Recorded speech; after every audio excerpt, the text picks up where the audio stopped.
Rebecca Blair, and I sort of represent the true Renaissance artist. I started here in Clarinet, and then over time I switched to Celtic harp or harp, and then I went on to get into the visual arts. So I've taught drawing and let's see, what else have I done?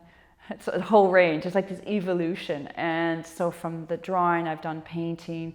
I did Renaissance drawing techniques, even a course on Vermeer. I've done workshops, both in harp and some of the evening ones that they have, the adult classes. I forget the exact name, but anyway, quite a wide range. And the last thing is I just did some music theory. I was trying to think, it's either 2000 or 1999, so I think on at least 22 years. The time has flown. I had just arrived more or less in the Lower Mainland, and I just thank my lucky stars I managed to stumble upon here, because this has just been such a great little oasis in the Lower Mainland of finding a place, you know, where I can be creative, I can help others be creative. Mainly teaching, and that involves both individually and then these workshops. So my teaching would involve like a weekend harp workshops. We bring in harpists from all over the area, and then I also have taught adult classes as well, so the drawing and painting, and then some other little art workshops as well. But my main bread and butter has been teaching students in one-to-one. I think just really encouraging people to be creative in all areas, because it's such a welcoming space. You walk in, there's the light, and there's art everywhere. And when you're a musician, you often teach in places I would describe as rather grotty.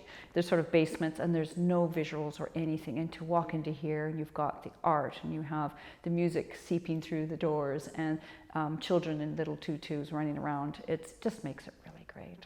It's been my mainstay income in terms of teaching, and so supportive. And it supported me when I came up with new ideas, the different directions I went. From, you know, different instruments, from clarinet to harp, and then from there to also include the fine arts. So welcoming with my ideas. We discuss what would work, and having, you know, and a space to do it. They advertise and to bring in people from all over the place. And I've met a fantastic range of students, from young to adults. My eldest one is probably in her 70s. So, I think it's the level of teaching, just having that solid year after year, and some of my students have had over a decade.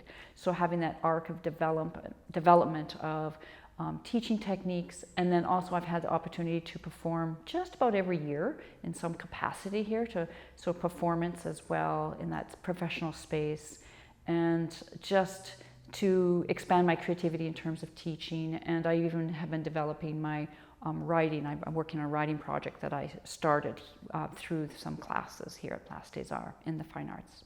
I was just thinking of that, and I think it's just like all these students I've had, some of them over a decade, and having people get in touch with me. Students that were young have now grown to adults, and years later they've reached out to me and just said how much they enjoyed those lessons and how it shaped them and their outlook on life and their creativity. I also had the honor of having Fern Bouvier in one of my classes, and I didn't know who he was. And so he came and he was just like a kind of guy at the back and stuff. And then later on, I sort of began to realize, like, oh, he is sort of part of his vision lives here. And I also had the honor of playing at his celebration of life here as well, and that meant a lot to me. He was very approachable. In fact, he didn't talk about himself at all. It's only later on kind of began to realize, because I think it was a 6-week class or 8-week, and he just seemed really sort of interested in everything, like, who is this person? And it's like, oh, so, and I remember seeing the photo of him, and that he was one of the founders, and the fact that he just came and quietly took a class just to see what was happening. He wasn't like, I didn't feel like he was watching me or anything. It was the opposite. It was like, oh, let's have some fun together. And he asked great questions, and I suddenly realized, like, I was seeing the spark that had made this place. And I was just so touched that he took that class. And years later, when I got to play at the celebration, it was like me giving back to like what he created, and everybody here, the staff and the teachers and the students, everybody just, it's the best. I always say it's the best place in the Lower Mainland in terms of fine arts. It really is. It's brought together people from such different backgrounds, ages, levels, interest, all these things in fine arts. Having, grown up from a wee girl, I knew I wanted to be in the fine arts, and there's not too many safe places to be. Like it's not an easy life. And so having this space that was always there, always welcoming new ideas, new classes, bringing in new students. I've met such wonderful people over the years. And my colleagues have been great, seeing everybody, we're all doing the same thing, and hearing the music, and you get to hear the pieces and hear the students improve sometimes. And chatting with them a little bit, going down this meeting with the staff, and just, year after year, that continuity has been made that such a landmark for this place. I just love coming here.